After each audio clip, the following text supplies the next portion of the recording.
बहन और भाइयों, याद करिए, आज यहां पर यह मंच अनेक योजनाओं को लेकर के आया है। इसमें विकास भी है, यहां पे रोजगार की संभावनाओं को आगे बढ़ाने के कार्यक्रम भी है। यहां पर आने वाले समय में यह जनपद भी एक विकसित जनपद के रूप में प्रधानमंत्री जी के विकसित और आत्मनिर्भर भारत की परिकल्पना में अपना योगदान दे पाएगा। इन संभावनाओं को आगे बढ़ाने के लिए आज यहां पर यह मंच आपके बीच में यहां पर उपस्थित हुआ है। बहन और भाइयों, 10 वर्ष पहले मिर्जापुर जनपद की क्या स्थिति थी? इस जनपद में कनेक्टिविटी का अभाव था, गरीबों को योजनाओं का लाभ नहीं मिल पाता था। मां विंध्यवासिनी धाम के पवित्र मंदिर और त्रिकोण के रूप में विख्यात इस पवित्र शक्तिपीठों की क्या स्थिति रहा करती थी? यहां की सड़कों के क्या हालात थे और किस प्रकार से यहां गुंडा राज और माफिया राज हावी था, यह किसी से छुपा हुआ नहीं है। बहनों और भाइयों, आपने पिछले 10 वर्ष में बदलते हुए भारत को देखा है, बदलते हुए उत्तर प्रदेश को पिछले 7.5 वर्ष के अंदर देखा है, बदलते हुए मिर्जापुर को भी आपने महसूस किया होगा, इसका एहसास किया होगा। आज मैं भी गौरव की अनुभूति करता हूं, अब हमारा मिर्जापुर जनपद भी किसी के सामने हाथ नहीं फैलाएगा, क्योंकि मिर्जापुर के पास यहां की पहचान मां विंध्यवासिनी का पावन धाम आज भव्य और दिव्य रूप ले चुका है और पूरे देश और दुनिया के श्रद्धालुओं को अपनी ओर आकर्षित कर रहा है। आज आप देख रहे होंगे, कभी मां विंध्यवासिनी के धाम में आज से 5 वर्ष पहले जाते थे, क्या कंजेशन था, कितना संकरी गलियां थी, भय लगता था कि पता नहीं नवरात्रि के दौरान क्या होगा। लेकिन इस बार जब शारदीय नवरात्रि में जो 3 अक्टूबर से प्रारंभ होने जा रहा है, जब आप जाएंगे तो आपको एक भव्य और दिव्य धाम के दर्शन होते हुए दिखाई देंगे और आप भी महसूस करेंगे कि वाह, अगर यही काम पिछली सरकारें भी करती तो यह जन आस्था को सम्मान मिलता। बहनों और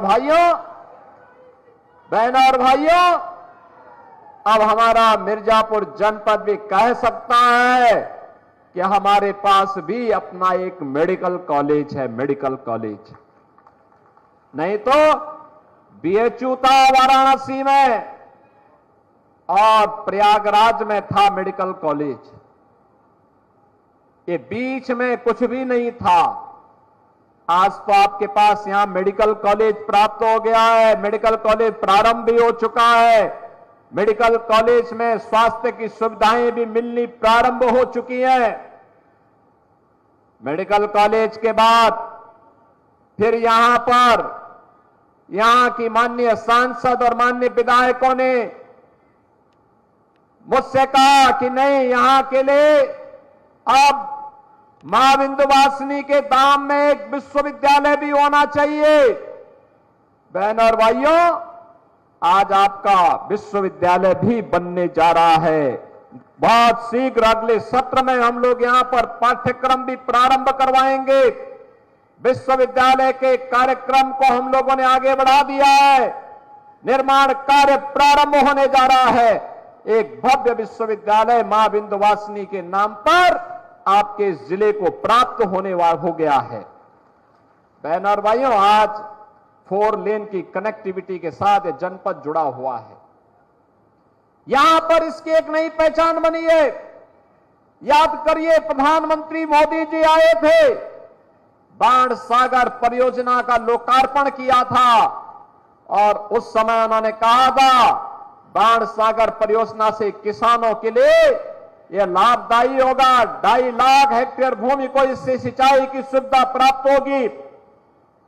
लेकिन हमारे सामने चुनौती थी, बिंद क्षेत्र में पेयजल का संकट कैसे दूर होगा। बहनों और भाइयों, हर घर नल की योजना जल जीवन मिशन के अंतर्गत प्रधानमंत्री मोदी जी के इसी विजन का परिणाम है। और जिस दिन ये पूरी तरह जमीनी धरातल पर योजना उतरेगी, न केवल जल की, पेयजल की, शुद्ध पेयजल की समस्या का समाधान होगा, बल्कि शुद्ध पेयजल के कारण लोगों को अनेक प्रकार के रोगों से भी मुक्ति मिलेगी।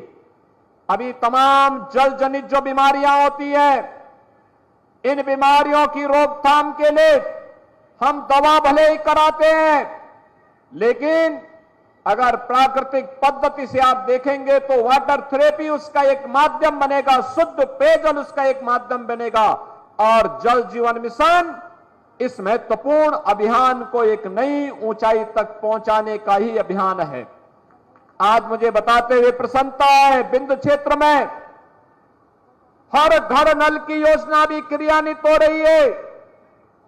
और यही नहीं, हम लोगों ने यहां पर मिर्जापुर के साथ साथ सोनभद्र में भी मेडिकल कॉलेज के निर्माण के कार्यक्रम को आगे बढ़ाया है। सोनभद्र के मेडिकल कॉलेज में भी इस सत्र में प्रवेश प्रारंभ हो चुके हैं और इस सत्र में वहां पर यहां के युवा के लिए मेडिकल की पढ़ाई करने के लिए सोनभद्र भी एक नया मेडिकल कॉलेज स्थापित होगा। और अब तो मिर्जापुर मेडिकल कॉलेज में नर्सिंग की भी पढ़ाई प्रारंभ होगी। बेटियों को नर्सिंग की पढ़ाई करने के लिए प्रदेश और देश के अंदर अन्यत्र नहीं जाना पड़ेगा। 100% प्लेसमेंट की गारंटी देने वाला है नर्सिंग का क्षेत्र।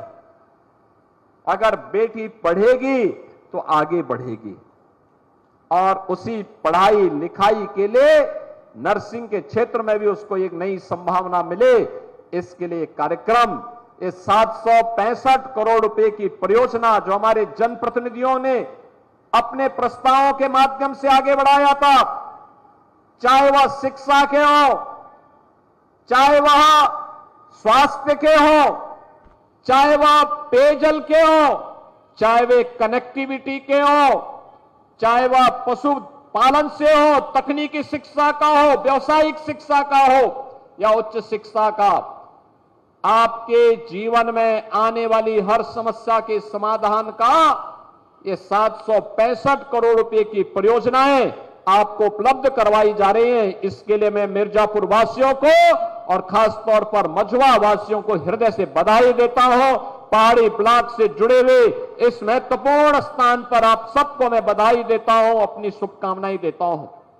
बहनों और भाइयों, आज जब मैं यहां पर आया हूं आपसे कहने के लिए, याद करिए इससे पहले योजनाओं को देने में भेदभाव होता था। पिछले दिनों हमारे डिप्टी सीएमओ आए थे, मंत्रीगण आए थे, यहां पर रोजगार मेला लगा था, ऋण मेला लगा था, युवाओं को टैबलेट और स्मार्टफोन के वितरण हुए थे, अनेक कार्यक्रमों को आगे बढ़ाया गया था। बहनों और भाइयों, ये उसी अभियान की कड़ी को आगे बढ़ाने का क्रम है। याद करिए, इन योजनाओं का लाभ बिना भेदभाव के गांव के गरीब को, किसान को, नौजवान को, महिलाओं को, समाज के प्रत्येक तबके को मिला। हमने जाति खेमे के आधार पर बांटने का प्रयास कभी नहीं किया। हम मानते हैं समाज में विषमन करने का नहीं, सामाजिक एकता के माध्यम से राष्ट्रीय एकता को मजबूती प्रदान करने का होना चाहिए। और राष्ट्रीय एकता अगर मजबूत है, देश सुरक्षित है तो हम सब सुरक्षित हैं। और अगर हमारा देश ही सुरक्षित नहीं है तो फिर हम अपनी व्यक्तिगत सुरक्षा का क्या करेंगे। बहनों और भाइयों, आज यही कारण है हमारे देश की सीमा सुरक्षित है। प्रधानमंत्री मोदी जी के नेतृत्व में हम नए भारत का दर्शन कर रहे हैं। एक सुरक्षित भारत, एक समृद्ध भारत, एक विकसित भारत। प्रधानमंत्री मोदी जी आज दुनिया के अंदर किसी भी देश में जाते हैं, पूरा देश पलक पावड़े बिछा करके उनके स्वागत के लिए आता है, खड़ा होता है। बहन और भाइयों, यह इसलिए क्योंकि मोदी जी का समर्पण देश के लिए है, अपने देश के लिए है। हर काम देश के नाम, उसके माध्यम से जन योजनाओं को, जन कल्याणकारी योजनाओं को, विकास की योजनाओं को जमीनी धरातल पर उतारने का कार्य हो रहा है। विकास के कार्य मजबूती के साथ आगे बढ़ना और रहने के कार्य हो रहे हैं। लेकिन एक तरफ विकास के कार्य हैं, दूसरी तरफ सुरक्षा की पुख्ता व्यवस्था है। आज जो ये कार्यक्रम हो रहे हैं, ये विकास के लिए भी हैं, जन कल्याण के लिए भी है, गरीब कल्याण के लिए भी है और आने वाली पीढ़ी के भविष्य को बनाने वाले भी हैं। बहनों और भाइयों, आज जब बिना भेदभाव की योजनाओं का लाभ मिल रहा है, मुझे बताते हुए प्रसन्नता है। पिछले 7-7.5 वर्ष के अंदर ये डबल इंजन की सरकार जो उत्तर प्रदेश में कार्य कर रही है, एनडीए की ये डबल इंजन की सरकार, भारतीय जनता पार्टी के नेतृत्व में, प्रधानमंत्री मोदी जी के नेतृत्व और मार्गदर्शन में बिना भेदभाव के योजनाओं का लाभ हर गरीब को, हर किसान को, हर नौजवान को, हर महिला तक को पहुंचाने का कार्य कर रहा है। यह केवल विकास की योजना को पहुंचाने का कार्य नहीं कर रहा है, हर दलित को, हर गरीब को उसके चेहरे पर खुशहाली लाने का काम भी कर रहा है। और मुझे बताते हुए प्रसन्नता है, मुझे याद है जब 7.5 वर्ष पहले हम लोग इस क्षेत्र में आते थे, इस क्षेत्र में बहुत सारे लोग ऐसे थे जिन्हें योजनाओं से वंचित करके रखा गया था। आज मैं कह सकता हूं, हमारी सरकार ने तय किया कि कोल जाति हो, चेरो हो, गौड़ हो या फिर नेपाल की सीमावर्ती क्षेत्र में जनजाति, थारू जनजाति, इन सभी को योजनाओं के साथ जोड़ने का कार्य करेंगे। सबके लिए मकान होगा, सबको मकान की सुविधा देंगे, सबको शौचालय की सुविधा देंगे, सबके पास राशन कार्ड की सुविधा होगी, सबको आयुष्मान की कार्ड की सुविधा होगी, उनके गांव को कनेक्टिविटी के साथ जोड़ने का कार्य होगा, उनके घर तक पानी भी और बिजली भी पहुंचाने का कार्य होगा। और मुझे बताते हुए प्रसन्नता है, सफलतापूर्वक इस कार्यक्रम को हम लोगों ने आगे बढ़ाया है। हम लोगों ने तो भेदभाव नहीं किया। आज आपने देखा होगा युवाओं को यहां पे स्मार्टफोन और टैबलेट वितरित किए गए। क्या ये जाति देख करके? नहीं। इन योजनाओं का लाभ उन युवाओं को तकनीकी दृष्टि से सक्षम बनाने के लिए और प्रधानमंत्री मोदी जी के डिजिटल इंडिया की परिकल्पना को साकार करने के लिए आज एक कार्यक्रम यहां पर उन्हें वितरित किया जा रहा है। यूपी के अंदर हम 2 करोड़ युवाओं को टैबलेट और स्मार्टफोन दे रहे हैं। 2 करोड़ युवाओं को, याद करिए, 2 करोड़ युवा जब टैबलेट और स्मार्टफोन के माध्यम से अपनी तकनीकी दक्षता के माध्यम से इसका लाभ देश को देंगे तो भारत $5 ट्रिलियन की इकोनॉमी बनने की दिशा में अग्रसर होगा। भारत विकसित भारत की परिकल्पना को साकार करेगा। जिन युवाओं को आज रोजगार पत्र उपलब्ध करवाए जा रहे हैं, जिन लोगों को आज यहां पे ऋण वितरण के कार्यक्रम के साथ जोड़ा जा रहा है, जिन महिला स्वयंसेवी समूहों को रिवॉल्विंग फंड का पैसा या बैंकों से जोड़ने का कार्य किया जा रहा है, ये सभी कार्यक्रम उसी व्यवस्था के हिस्से हैं। मत्स्य संपदा योजना के अंतर्गत भी एक बहन को आज यहां पर इस प्रोजेक्ट को आगे बढ़ाने के लिए अनुदान की पहली किस्त जारी होती है। बहनों और भाइयों, 56 लाख गरीबों को मकान दिया गया एक पिछले 7-7.5 वर्ष के अंदर। 2 करोड़ 62 लाख से अधिक गरीबों के लिए एक शौचालय का निर्माण करवाया गया।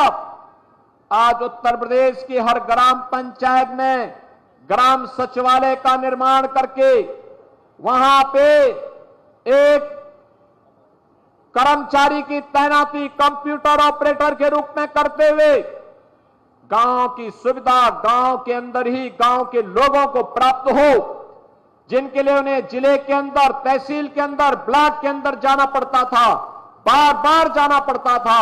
आज ऑनलाइन ये व्यवस्था वहीं पर उन्हें उपलब्ध करवाने का कार्य ग्राम पंचायतों में किया जा रहा है। बहनों और भाइयों, 6.5 लाख नौजवानों को सरकारी नौकरी मिलना कानून व्यवस्था और सुरक्षा का बेहतरीन वातावरण का परिणाम है। 40 लाख करोड़ रुपए के निवेश के प्रस्ताव उत्तर प्रदेश में आए हैं। और तो मैं तो मिर्जापुर और विंध्य क्षेत्र के सभी युवाओं का आह्वान करूंगा, हमारी सरकार एक निर्णय करने जा रही है। जो भी युवा स्वयं का स्टार्टअप स्थापित करना चाहता, अपना बिजनेस स्थापित करना चाहता है, वो अपना अभी से नामांकन प्रारंभ कराएं। हम अगले कुछ वर्षों के अंदर 10 लाख युवाओं को पहले चरण में 5 लाख और दूसरे चरण में 10 लाख रुपए ब्याज मुक्त ऋण के रूप में उपलब्ध करवाने जा रहे हैं। ब्याज की जो भी धनराशि होगी वह राशि सरकार देगी। वह अपना मूलधन अपने व्यवसाय के साथ जोड़े और उसके माध्यम से अपने व्यवसाय को तेजी के साथ आगे बढ़ाने का कार्य करें। बहनों और भाइयों, ये नए भारत का नया उत्तर प्रदेश है। नए भारत के नए उत्तर प्रदेश में सुरक्षा भी है तो सम्मान भी है। बेटी की सुरक्षा में कोई सेंध नहीं लगा सकता, अगर कोई लगाएगा तो उसको उसका खामियाजा भुगतना पड़ेगा। व्यापारी की सुरक्षा में कोई सेंध नहीं लगा सकता, किसान की जमीन पर कोई कब्जा नहीं कर सकता, किसी गरीब की झोपड़ी को कोई उजाड़ने का दुस्साहस नहीं कर सकता है, और अगर करेगा तो उसको उसका खामियाजा भुगतना पड़ेगा। आपने देखा होगा 2017 के पहले यही प्रदेश है जहां माफिया समानांतर सरकार चलाते थे। समानांतर सरकार चलाते थे। कहीं खनन माफिया हावी था, कहीं वन माफिया हावी था, कहीं पशु माफिया हावी था, कहीं संगठित अपराध में लिप्त माफियाओं के गिरोह समानांतर सरकारें चलाती थी। जब उनका काफिला निकलता था तो सामान्य जनप्रतिनिधि सहम जाते थे। प्रशासन उनके सामने सैल्यूट देने के लिए मजबूर होता था और किसी की हिम्मत नहीं होती थी कि इन माफियाओं पर हाथ डाल सके। आज आप देख रहे होंगे ये माफिया आज गिड़गिड़ा रहे हैं, कह रहे हुजूर एक बार जान बख्श दो, बस आगे से थैली लगा करके पेट भर लेंगे लेकिन किसी को छेड़ेंगे नहीं, किसी की संपत्ति पर कब्जा नहीं करेंगे, राह चलते हुए राहगीर पर या व्यापारी पर गोली नहीं बरसाएंगे। बहनों और भाइयों, जब सुरक्षा का ऐसा वातावरण होगा तो मां विंध्यवासिनी की कृपा तो बरसेगी ही बरसेगी। मां विंध्यवासिनी की कृपा तो बरसेगी ही बरसेगी। और मां विंध्यवासिनी की कृपा से आज क्षेत्र आगे बढ़ रहा है।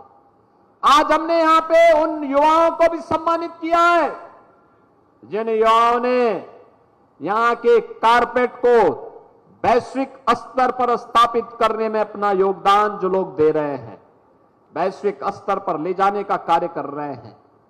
अभी कुछ दिनों में भदोई के एक्सपो मार्ट में भी एक एग्जीबिशन लगने जा रही है।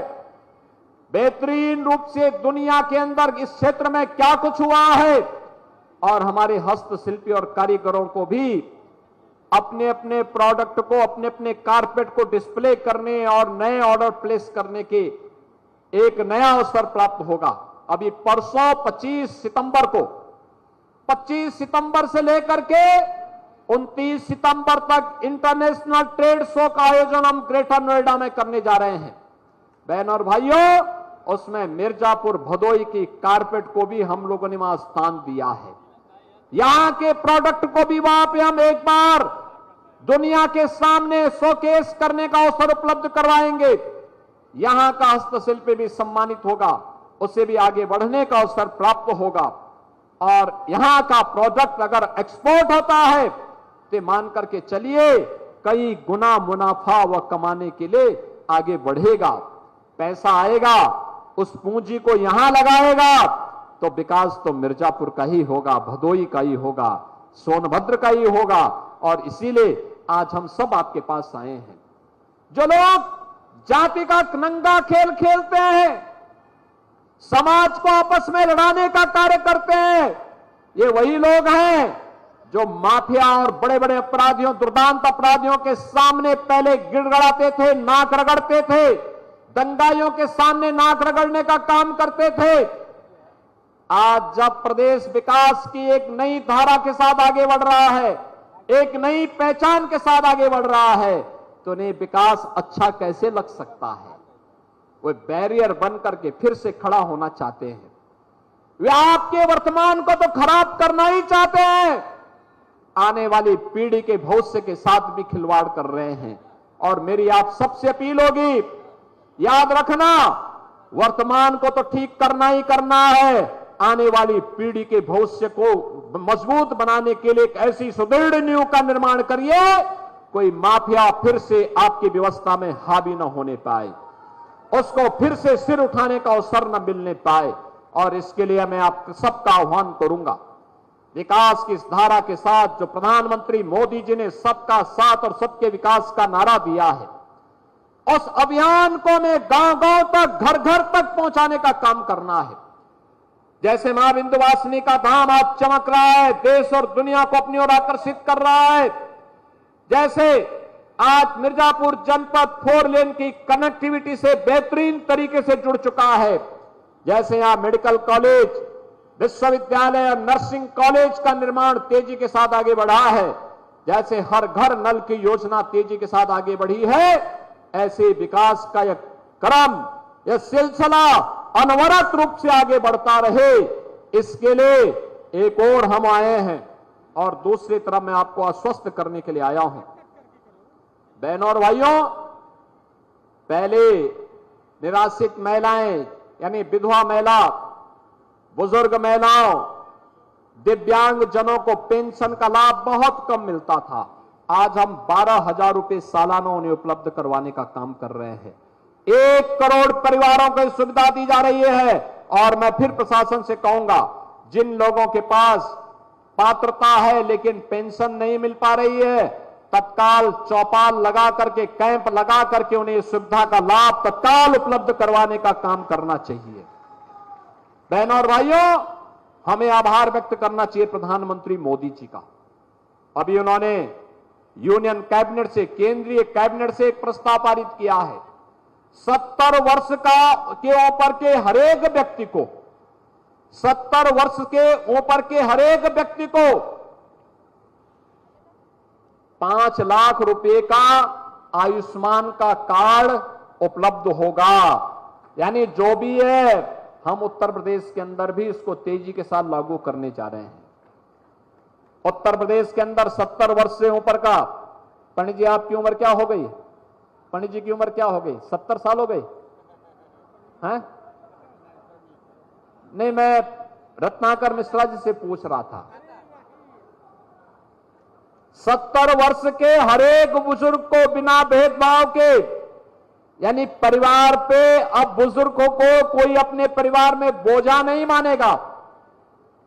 वैसे तो सेवा करना हर व्यक्ति का धर्म बनता, अपने मां बाप का सेवा करोगे तो मेवा मिलेगा। लेकिन अगर फिर भी अगर कोई नहीं कर रहा था, तो अब तो 5 लाख रुपए हर साल उन्हें उपचार के लिए सरकार फ्री में उपलब्ध करवाएगी। 70 वर्ष से ऊपर के हर एक बुजुर्ग को सुविधा प्राप्त होने जा रही है। और इसके लिए भी हम प्रधानमंत्री मोदी जी के आभारी हैं। उत्तर प्रदेश में तेजी के साथ उन लोगों के कार्ड बनेंगे, अभी से रजिस्ट्रेशन प्रारंभ होना चाहिए। जिन गरीबों के पास मकान नहीं, प्रधानमंत्री आवास योजना में, और अगर प्रधानमंत्री आवास योजना में आच्छादित नहीं हो रहे हैं, तो उन्हें मुख्यमंत्री आवास योजना से आच्छादित करके हर गरीब को एक एक आवास का लाभ मिलना ही चाहिए। यह अवश्य हम उन तक पहुंचाने का काम करें। जिन गरीबों के अब तक राशन कार्ड नहीं बन पाए हैं, किन्हीं कारणों से नहीं बन पाए हैं, तत्काल वेरिफिकेशन करवा करके उस गरीब को राशन की सुविधा का लाभ और फ्री में राशन की सुविधा का लाभ मिले, इसके साथ हमें जोड़ने की कार्रवाई को तेजी के साथ आगे बढ़ाना चाहिए। शासन की योजना बिना भेदभाव के हर गरीब को मिले, हर नौजवान को मिले, हर किसान को मिले, हर नौजवान के हाथ को कार्य हो, हर किसान के खेत को पानी की सुविधा हो, और हर बेटी सुरक्षित महसूस करे, हर व्यापारी सम्मान के साथ सिर उठा करके अपने व्यवसाय को आगे बढ़ा सके। इस विश्वास के साथ हमें आगे बढ़ना है। बिना भेदभाव के शासन की योजना का लाभ हर एक गांव तक, हर नौजवान तक, हर गरीब तक, हर पिछड़े तक, हर किसान तक, हर मजदूर तक पहुंचाने का कार्य करना है और इसी के लिए सरकार पूरी प्रतिबद्धता के साथ कार्य कर रही है। ये 765 करोड़ रुपए की परियोजनाएं आज इस सौगात के रूप में आपको उपलब्ध करवाई जा रही हैं। आज के इस अवसर और बहनों और भाइयों में आप सबसे एक ही बात कहना चाहूंगा, याद करना, आज जिस नए उत्तर प्रदेश में हम हैं, एक तरफ काशी विश्वनाथ धाम को आप देख रहे होंगे, क्या जगमगा रहा है काशी। प्रयागराज कुंभ 2019 में आपने देखा होगा और अभी प्रयागराज कुंभ 2025 में भी आने जा रहा है। भव्य और दिव्य कुंभ के दर्शन आप सबको करने का अवसर प्राप्त होगा। मिर्जापुर तो दोनों ओर से लाभान्वित होगा। यहां पे काशी में लोग श्रद्धालु आएंगे तो भी मां विंध्यवासिनी के धाम में आएंगे, कुंभ में आएंगे तो भी मां विंध्यवासिनी के धाम में आएंगे। तो मिर्जापुर के तो दोनों हाथों में लड्डू है, चाहे यहां का चाहे वहां का। तो यहां पर हमें इसके लिए अपने आप को तैयार होना है। एक और याद रखना, अयोध्या धाम भी आज जगमगा रहा है। 5 सदी का इंतजार अयोध्या का समाप्त हुआ है। अयोध्या में आप देख रहे होंगे 5 सदी का इंतजार समाप्त। भगवान राम लला का भव्य मंदिर का निर्माण हो चुका है। बहनों और भाइयों, एक प्रश्न मैं केवल आपसे पूछूंगा यही, आखिर अयोध्या में 500 वर्षों तक क्यों हमें इंतजार करना पड़ा था? क्यों ऐसी स्थिति पैदा हुई थी? क्यों प्रभु राम लला के भव्य मंदिर को तोड़ करके आक्रांताओं ने एक गुलामी का ढांचा खड़ा कर दिया था? कारण एक ही है और निवारण भी एक ही है। बंटे थे इसलिए कटे थे। और मैं फिर आपसे कहूंगा, बंटिए मत, एकजुट होकर के विकास और सुरक्षा के इस माहौल में आगे बढ़िए। ये डबल इंजन की सरकार आपके सुख दुख में हमेशा आपके साथ खड़ी होकर के आपके वर्तमान को भी सुधारेगी और भविष्य को भी उज्जवल बनाने के लिए पूरी प्रतिबद्धता के साथ कार्य करेगी। 765 करोड़ रुपए की इन परियोजनाओं के लोकार्पण और शिलान्यास के अवसर पर आप सबको एक बार फिर से हृदय से बधाई, अपनी शुभकामनाएं, जनप्रतिनिधियों को हृदय से धन्यवाद और विश्वास के साथ कि आपका आशीर्वाद हमारे इन सभी माननीय जनप्रतिनिधियों के ऊपर निरंतर बना रहेगा। इस विश्वास के साथ आप सबके प्रति मैं अपनी शुभकामनाएं देता हूं। अभी ये पितृपक्ष चल रहा है, पितरों को तर्पण देने का एक अवसर है, कृतज्ञता ज्ञापित करने का अवसर है और 3 अक्टूबर से मां विंध्यवासिनी के धाम में हर सनातन धर्मावलंबी मत्था टेकने के लिए आएगा। शारदीय नवरात्रि का शुभारंभ होने जा रहा है। 12 अक्टूबर को विजयादशमी का अवसर भी आएगा। मैं आप सबको शारदीय नवरात्रि और विजयादशमी की अग्रिम मंगल में शुभकामनाएं देता हूं। धन्यवाद। जय हिंद, जय जय श्री राम, जय जय श्री राम। जी